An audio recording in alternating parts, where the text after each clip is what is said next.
Good afternoon, guys. It's Brent. Hope you guys are having a good day. We're going to show you a 2021 Range Rover Evoque. I actually get this question a lot in regards to, is it just a mini Range Rover? Yes and no. It is our most compact SUV that we have. It's the Range Rover Evoque, then the Range Rover Velar, Range Rover Sport, and then the standard or the full-size Range Rover.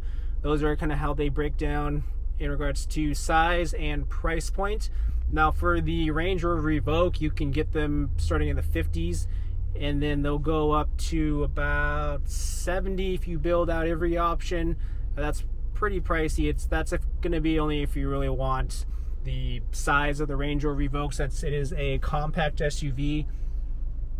It's a nice city driver, just something easy to drive around, get decent gas mileage. But 70, you're kind of pushing the territory on getting a Velar or even like an entry-level Range Rover Sport. But I'm going to show you guys kind of how a 2021 Range Rover Evoque stacks out in regards to the size, technology, and that kind of stuff. First, we're going to start inside. So this is an R-Dynamic SE.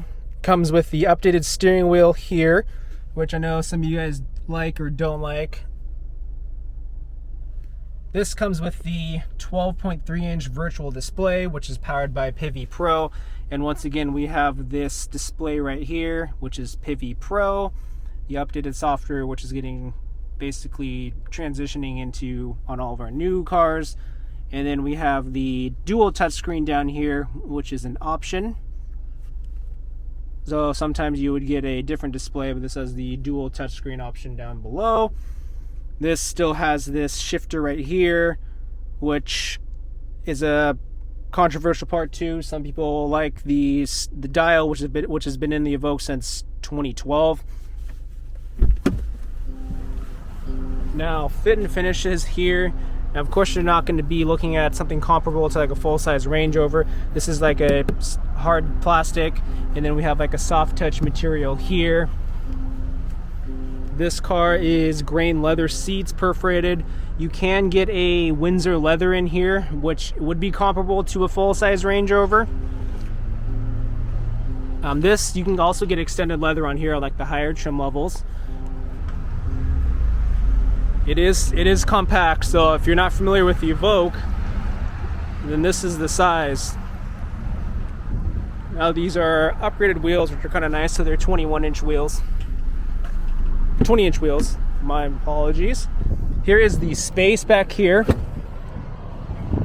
So as you can see right here, just with the design on the roof and everything, you do have a limited amount of space.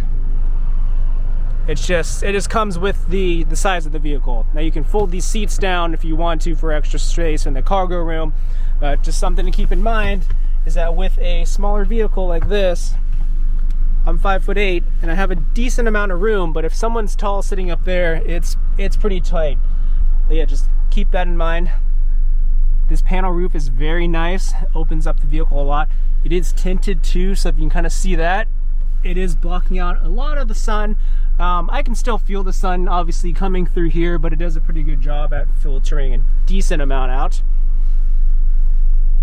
Good lighting between the B pillar and the C pillar, as you can see there. And then this is your window here, so it is slim just because of the design with the car. But what is nice here is that this has the clear sight mirror.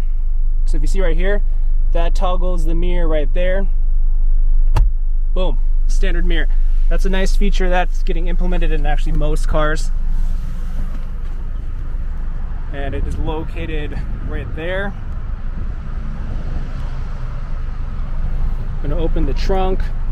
So this is a power tailgate option, and it actually is an option too, which is kind of weird. 2022, they're actually making that all standard, which is nice, because you can get some Evoques without a power tailgate, which is kind of funny. Privacy chair right here, but this is your overall space that you're working with. Close that.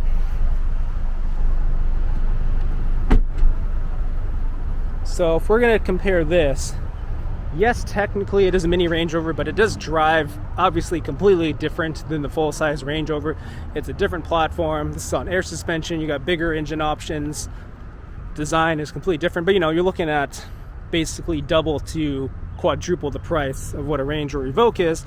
So if you're not looking for a full-size SUV, or you don't want to spend that kind of money, then it would be a good option to get into a nice Evoque if you want. Well, customers looking at the exact car I was just showing you guys. But anyways, that was pretty much most of the video. I just wanted to show you guys, you know, what the differences are between a full-size Range Rover and a Range Rover Evoque is. Hopefully you guys found that to be a little more helpful, as opposed to, you know, actually going down there. If you wanted to look at one in person, that will help a lot, but this hopefully will help you get a better idea for the size and quality and price differences and everything. Another thing that I forgot to add is that the Range Rover Evoques are all a different version of a 4-cylinder. So there's either the P250, which is a turbocharged 2-liter 4-cylinder, about 246 horsepower, and then there's a P300, which is a 300 horsepower one right there. So, and that's, you know, because of the size of the car, there's only 2 4-cylinder options right there. As opposed to the full-size Range Rovers, you can get a variance between a plug-in hybrid. There's a 3-liter turbocharged inline 6, about 355, and a 395 option. Those are both mild hybrids, so they got an electric supercharger on it. There is still currently a turbo diesel option too, which is kind of nice. And then the supercharged V8 variants on the full-size Range Rovers. But that's, you know, you're going to increase the price a bunch. So that is the Range Rover Evoque. Sorry for all the noise. We're next to a freeway in here, but I wanted to get a good video for you guys. Hopefully that helped. If you guys have any questions, don't forget to drop a comment down below. I'd appreciate it if you guys would like this video, and please smash that subscribe button. Appreciate it. We're getting close to 1,000, which will be a huge milestone. I heard that's the hardest one to hit. So thank you guys for all that, and I will see you guys in the next video.